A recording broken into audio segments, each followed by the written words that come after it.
You painted your face. You bought the jersey. You assumed the World Cup is a soccer tournament. It is not. It is an $11 billion machine, and it is wearing the sport like a costume. Here is the number that should stop you. To host the last World Cup, Qatar spent around $220 billion. The organization that actually runs the World Cup spent nothing. It did not pour a single foundation. It did not build one stadium, and on the billions it collected when the whistle blew, it paid almost no tax. The country built everything. The organization kept the money.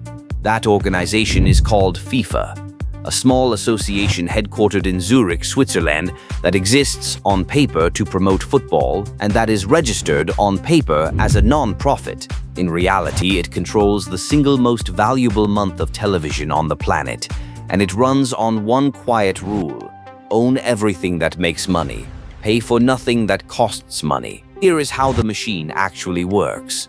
Start with the building. FIFA does not build stadiums. The host country does. Qatar spent that $220 billion remaking an entire nation, new metro lines, a new airport, highways and hotels, and only a sliver of it, roughly $8 billion, on the stadiums themselves. South Africa spent close to $4 billion. Brazil spent almost $12 billion. In every case, the host borrows the money, pours the concrete, and hands FIFA a finished tournament, gift-wrapped, and FIFA walks away with the revenue.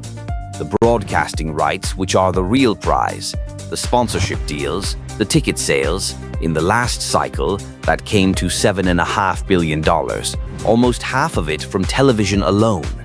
The target for the next cycle is $11 billion. The country builds the stage. FIFA sells every seat in the house. Now here is the part that should bother you. On all of that money, FIFA pays almost no tax. Because it is registered as a Swiss non-profit, it is taxed at a tiny fraction of what a normal company would pay.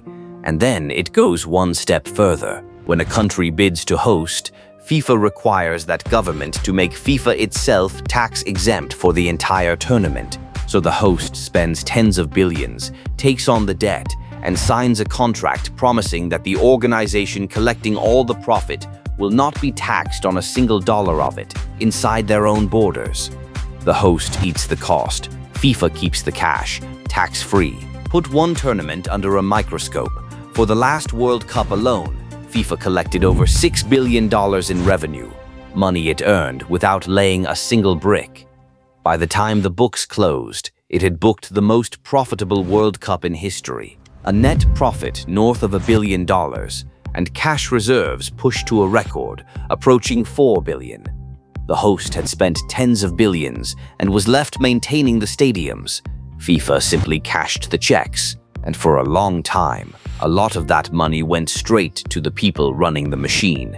10 years ago, American prosecutors unsealed a 47-count indictment, and Swiss police walked 7 FIFA officials out of a 5-star hotel in Zurich, one by one. The charge, $150 million in bribes, paid over 24 years. One of the executives at the heart of it had been renting an apartment in Trump Tower in New York for $6,000 a month, not for himself, for his cats. 2 days before those arrests, FIFA's own president had just been re-elected to a 5th term. Days later, he resigned, and the machine barely slowed down because it was never really about any one man. It was about the structure, and the structure was still perfect. So what does the host get after the money is gone? Usually a pile of concrete it cannot afford to keep. Brazil built a $500 million stadium in its capital that was later used to park buses. It built another in the middle of the rainforest, in a city with no team big enough to fill it. South Africa built arenas that sat empty within a year of the final. Economists have a name for these: white elephants. And the research keeps reaching the same conclusion. Hosting the World Cup almost never pays for itself. The one modern host that came close to breaking even is the one that already had its stadiums and barely built anything new. But the stadiums are only half of the machine. To see the other half, you have to look at the logos, walk into a World Cup venue and look closely. Every brand you can see has paid FIFA for the right to be seen. And every brand you cannot see is a brand that refused to pay. FIFA calls it a clean stadium. It means the venue must be scrubbed of any company that is not an official sponsor. This year, that rule turned absurd. The tournament is being played in stadiums across North America that are named after companies, so FIFA simply renamed them. The stadium in Los Angeles, the one in New York, the one in Houston, all stripped of their corporate names for a month. And at Levi's Stadium in California, FIFA covered the giant Levi's logos with white tarps and renamed the venue officially the San Francisco Bay Area Stadium. And the best part came from Levi's itself. The company changed its own logo on its own social media to a version of that logo hidden under a white tarp. Then it posted a video welcoming the world to the beautiful redacted stadium. It earned over 1 million likes in a single day. They took being erased and turned it into the advertisement, because that is what FIFA is really selling, not soccer.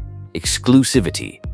One beer company has held the exclusive right to sell beer inside the World Cup since the 1980s. At one tournament, 36 women were removed from the stands for wearing the wrong color. Not players, fans. That is the entire engine in one picture. The host pays for the building, the sponsors pay for the audience, and anyone who tries to get in for free gets covered in tape or escorted out the door. Which brings us to the part almost nobody talks about, the exit. FIFA never carries the risk. It does not own the stadiums, so it never gets stuck with the empty ones. It does not borrow the money, so it never gets stuck with the debt. When the final whistle blows, FIFA packs up the rights, the sponsors, and the cash, and it moves on to the next host country, which is already in line, already promising to build, already agreeing not to tax. The profit is private, the cost is left behind, and the country is left holding a stadium it will keep paying for long after the world has stopped watching. And it is about to happen at the largest scale in history. The next tournament is the biggest ever staged, 48 teams, more matches than any World Cup before it. 3 countries sharing the bill, and a revenue target that would make it the single richest sporting event the world has ever seen. So the next time you paint your face and sit down for the opening match, look closely. You are not watching a sport. You are watching the most profitable non-profit on earth collect a bill that somebody else has already agreed to pay. And here is the question I actually want you to answer. Imagine your own country is offered the next World Cup, the stadiums, the tax breaks, the whole bill, knowing what you know now, that the host almost never makes the money back and FIFA keeps the profit tax-free. Would you still want your city to host it? Would you take the pride and eat the cost? Or is that a trap you would vote against? Tell me in the comments. I genuinely want to know which side you land on.